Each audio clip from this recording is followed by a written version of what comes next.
Well, we've got a little bit of time in between the two episodes. Episode 4 has just been released, and we're getting ready to put 5 together, but we do have some footage of snare making and some still pictures and stuff, so we're just going to throw them in between for between the two episodes, just like a filler. You guys can catch up to what I do on days off or whatever, which is mainly trapping.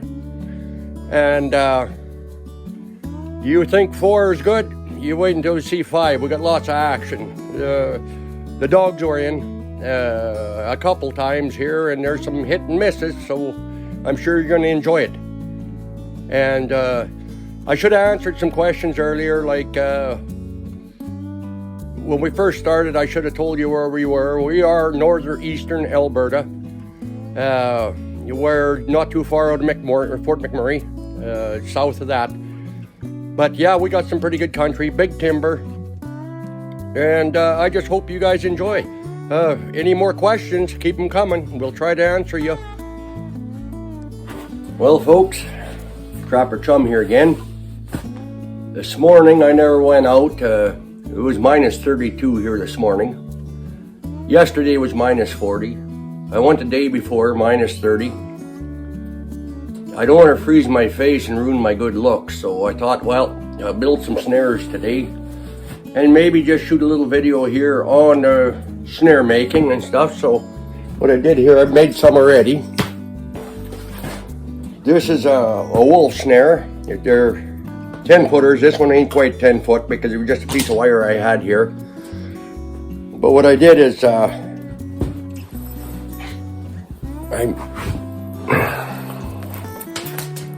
I got my lock on here, you see, and there's what we call the breakaway. This little hook here. That's in case we get a moose or deer in there. He'll straighten this little hook out and he'll get away. Then this spring here, when you set it, once you catch them, it gives a little trip. So what you do is you set it. There's a little hook on there. There you go. So you got it all set. And what you do here, once he hits the end of this, it trips this little lock. I'll show you. Now the snare comes through this way. So once he hits the end and it tightens, it releases this little trigger here. And it just puts that spring snap shut. It just gives it not much choke. It's quick. We like using those. It's no suffering. If you can crack them right up behind the ears, they're finished in no time. But if you happen to get back on the neck a little ways, well, then that's when they fight. We don't like that. So that's why we set on that. Also, another thing I did, added the piece of hose, just a rubber hose, plastic hose. And that you can adjust on here anywhere you want. And I'll show you the reason being, because I can hang it with a piece of number 9 wire. And I can set my snare any which way I want. But on this end, what I do, as I build my snares, on this end, I'll put a little twist in here, as you can see. Reason being, I can put this through like this. Now when I bring my wire back around, when it goes around the tree, which I'll show you here I do have, it'll go in here. Then when you pull this tight, it cannot slip down the tree, because this will be around your tree here. Where here, I got one made. I just put it on here, so some people build them this way. So when you got it, and then you loop it through and around the tree, I'll show you here in a bit. I just got to move the camera around for it. You got no way to keep it on the tree. It wants to slide up and down, and that could cost you a wolf, because if wind comes up and shakes it, it drops down the tree, it trips your snare. So, or throws your snare out of whack. So what I'm going to do, move the camera here. I'll put this back on just to show you here.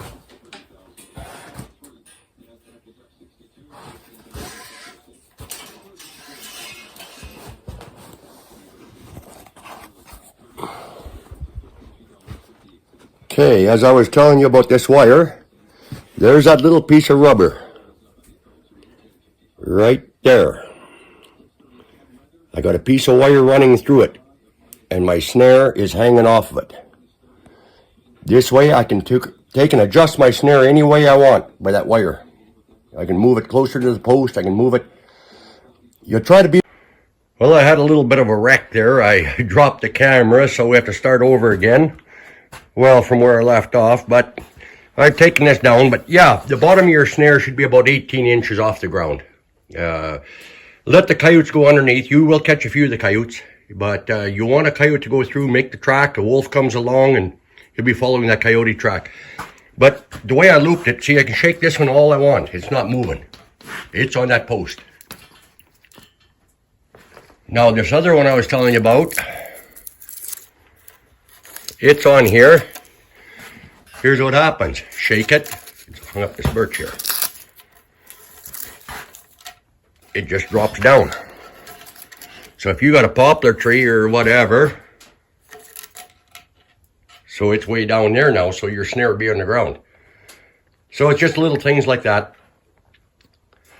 One fella had contacted me earlier, and I don't know how to use that technology to text him back or anything. He was asking if I use the sharp side of my draw knives for my fleshing knives for Fisher. Yes, I do. This is the one I use for Fisher. It's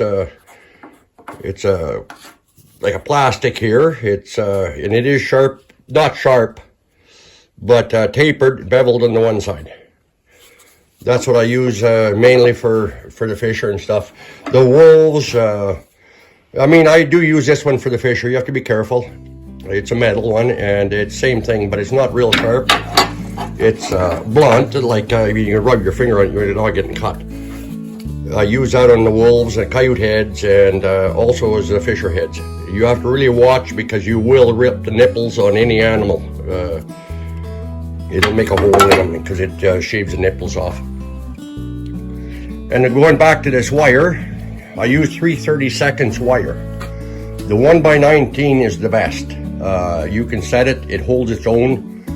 The 7x7, it's a little too soft for wolves. They will chew it off, so I use a 7x7 for coyotes. It's a little easier to wiggle through the spruce trees and get hid.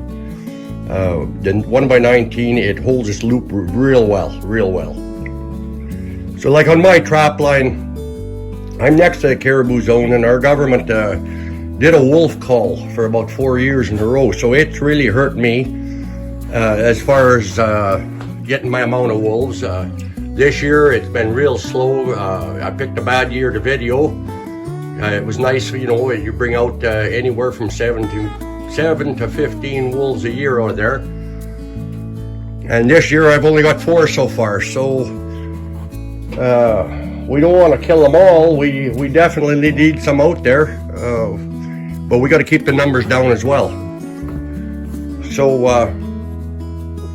that's about it for now, guys. I just thought I'd run this by you. And you know what, if you're not a trapper, whatever, you watching the video, if you like it, get a hold of a trapper. He'll take you on a cruise and show you what we do out here. It's I've had a kid come up 5-6 years there in a row, and now he's gone and he's doing his trapping license. So it's good to see. Get the kids out there doing something. We'll catch you later.